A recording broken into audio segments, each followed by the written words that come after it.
gisaulog ang 2024 National Correctional Consciousness Week sa Bureau of Jail Management and Penology. Kauban ang mga beneficiaries nga mga persons deprived of liberty kon PDL.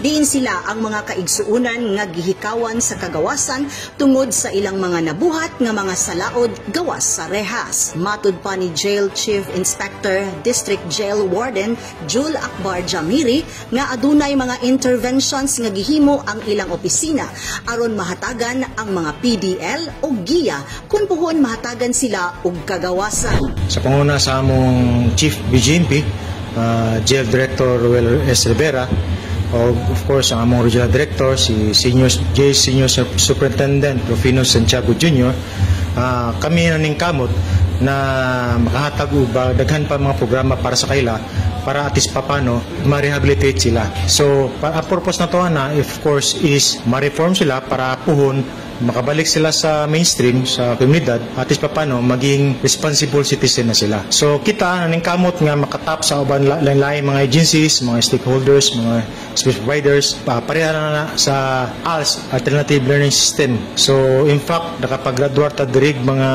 pipila ka mga PDL sa elementary and secondary. Minghatag ang mga PDL sa ilang mga pinasahi nga mga talento sama sa pagkanta ug pagsayaw nga maoy gikahimutan sa tanan nga anaa sa maong pagpasundayag.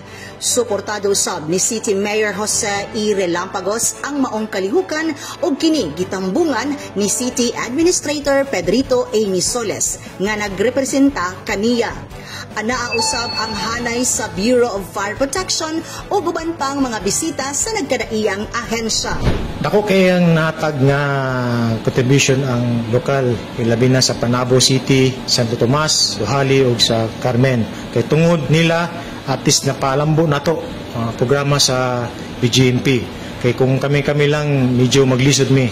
So napasalamat mi sa pamuno ng atong mahal na mayor sa Panabo, Mayor Jose Relampagos, kay tungod sa hard support niya sa programa sa BGMP. Ang gobyerno adunay katungdanan sa pagpasiguro nga ang mga katungod sa tanan nga mga tawo nga gihikawan sa kagawasan, lakip ang mga nag-atubang og mga kaso kadtong naghulat sa husay ug kadtong arbitraryong gitanggong, girespeto, gipanalipdan o gituman subay sa konstitusyonal o internasyonal nga tawhanong katungod nga mga sumbanan. Kauban sa kamera si Richard Ligtas, kini si Dali Amag nagikan sa City Information Office Broadcast Services alang sa Frontline News Panabo.